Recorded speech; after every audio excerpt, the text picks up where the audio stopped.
Pessoal, vou mostrar pra vocês aí o circuito frigorígeno do VRF da Samsung e a separação e o retorno de óleo dele aí, a lógica dele. Ele é um VRF bem simples, né? Aqui o tubo ele sai da descarga do compressor, o fluido é comprimido, ele faz uma volta ali embaixo. Não sei se vai dar pra ver. Esse tubo aqui é da descarga, ele sai e faz uma volta ali embaixo. Não vai dar pra mostrar não.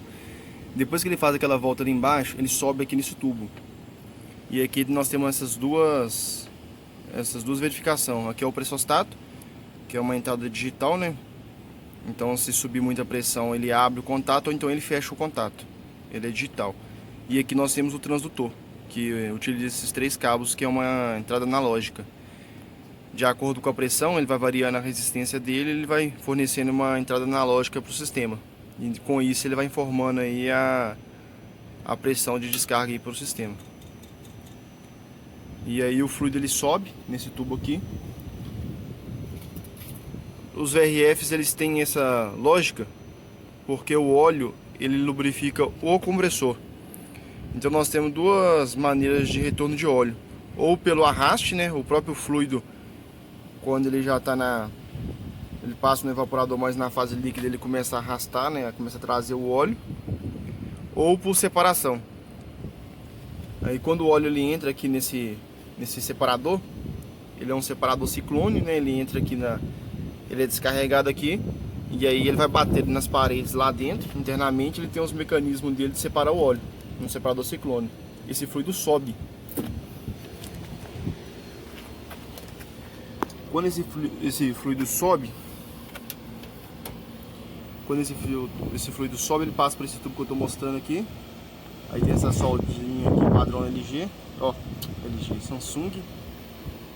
E aí ele entra aqui nesse tubo que tem esses coletores.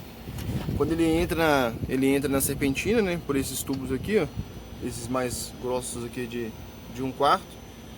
E aí depois quando sai todos juntos aqui nesses capilares, aí eles se encontram aqui nesse distribuidor. E nesse distribuidor aqui ele sai aqui nesse tubo. Saindo aqui na fase já saindo ali na fase líquida, depois que ele condensa, aqui não vai dar para mostrar, mas ele é esse mesmo tubo aqui, ó, que já está aqui no registro da linha de líquido para ir para as evaporadoras. Não vou conseguir mostrar não. Ele vem aquela curvinha ali e aqui ele sobe. Tem um sensor ali que pega ali a temperatura da linha de líquido, e aqui ele já vai para as evaporadoras.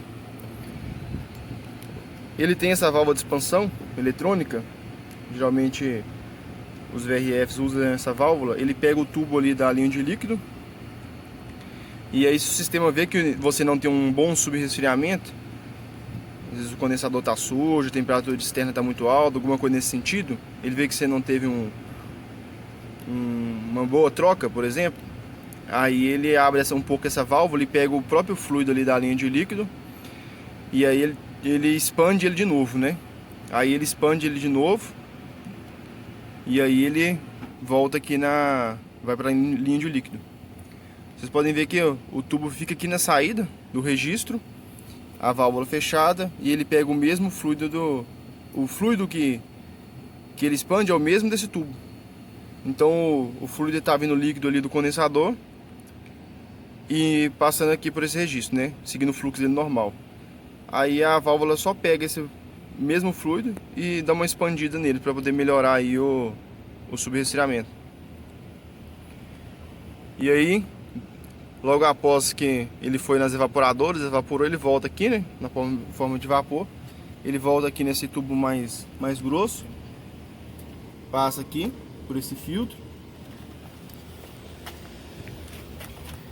e aí ele entra aqui nesse acumulador de sucção. Esse acumulador de sucção, ele entra aqui no acumulador de sucção. Depois ele vai sair do acumulador ali de sucção, lógico, né, se ele entra ele vai ter que sair. Aí ele vai sair aqui do acumulador de sucção. Saiu aqui do acumulador de sucção, Ele vai fazer a voltinha dele aqui, vai entrar no compressor. O compressor também já tem um acumulador de sucção acoplado nele.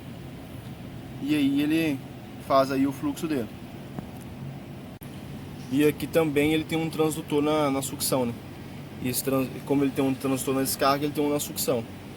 E aí ele vai pegando essa pressão aí e vai fornecendo para o sistema, de acordo com a variação dele.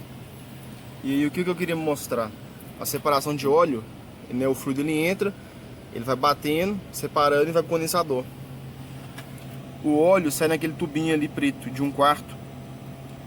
Aí a própria pressão empurra esse óleo para que passa por esse tubo de 1/4.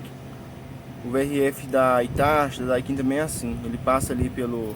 Vou deixar aqui na descrição do vídeo, aqui em cima também, é a separação do Daikin, retorno de óleo. Aí ele passa aqui por esse tubo preto, passa ali pelo filtro. Filtro, deu uma filtrada aqui nesse óleo. Aí ele passa aqui por esse tubo. A válvula aqui fica fechada. Aí esse óleo vai passando aqui por esse capilar. E aí diminui a pressão e ele é jogado na sucção. Quando esse óleo é jogado na sucção, a própria pressão de sucção que está voltando para o compressor vai arrastando, puxando esse óleo. Você não pode jogar uma pressão alta da descarga na sucção. Aí tem um capilar aqui para reduzir essa pressão. Então a orientação de todos os VRFs que separa o óleo assim passando por capilar é sempre ver se o capilar está quente, né?